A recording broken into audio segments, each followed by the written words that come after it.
ನಮಸ್ಕಾರ ಸ್ನೇಹಿತರೆ. ಜೈ ರಾಮ, ಜೈ ಶ್ರೀರಾಮ, ಜೈ ಜೈ ಸೀತಾರಾಮ.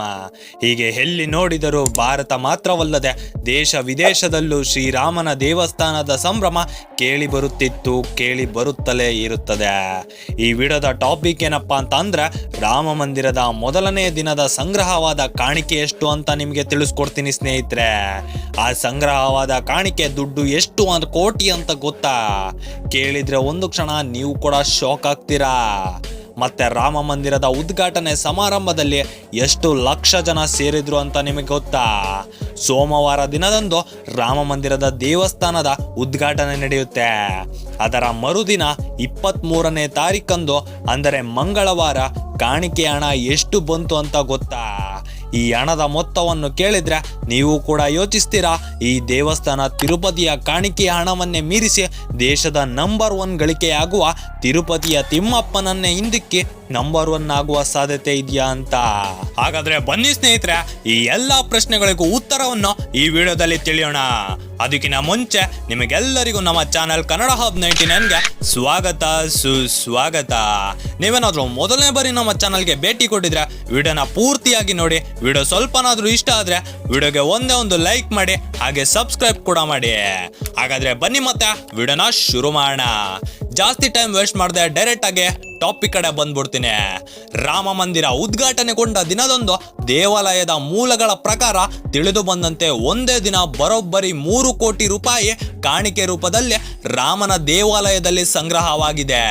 ಈ ಕುರಿತಾಗಿ ದೇವಾಲಯದ ಟ್ರಸ್ಟಿ ಆದಂತಹ ಅನಿಲ್ ಮಿಶ್ರಾ ಅವರು ಮಾಹಿತಿಯನ್ನು ಹಂಚಿಕೊಂಡಿದ್ದಾರೆ.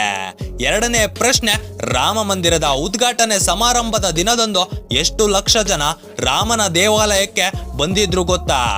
ರಾಮನ ದೇವಾಲಯದ ಉದ್ಘಾಟನೆ ಸಮಾರಂಭದಂದು ಬರೋಬ್ಬರಿ 5 ಲಕ್ಷಕ್ಕೂ ಹೆಚ್ಚು ರಾಮನ ಭಕ್ತರು ದೇವಾಲಯಕ್ಕೆ ಆಗಮಿಸಿದ್ದರು.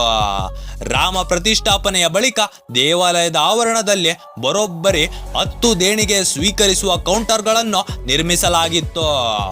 ಮಂಗಳವಾರ ಅಂದ್ರೆ 23ನೇ ತಾರೀಕಂದು ಒಂದೇ ದಿನ ಈ ಕೌಂಟರ್ಗಳ ಮೂಲಕ ಮತ್ತು ಆನ್ಲೈನ್ ಮೂಲಕ ಭಕ್ತರಿಂದ ಕಾಣಿಕೆಯಾಗಿ ಬರೋಬ್ಬರಿ 3.17 ಕೋಟಿ ರೂಪಾಯಿ ಸಂಗ್ರಹವಾಗಿದೆಯಂತೆ. ಇಷ್ಟೆಲ್ಲ ಗಳಿಕೆಯ ಮೂಲಕ ದೇಶದ ಪ್ರಮುಖ ಯಾತ್ರಾ ಸ್ಥಳಗಳಲ್ಲಿ ಒಂದಾಗಿದೆ ನಮ್ಮ ರಾಮ ಮಂದಿರ. ಪ್ರತಿನಿತ್ಯ ಸಾವಿರಾರು ಭಕ್ತರು ಬಂದು ಶ್ರೀರಾಮನ ದರ್ಶನವನ್ನು ಪಡೆದು ಹೋಗುತ್ತಿದ್ದಾರೆ.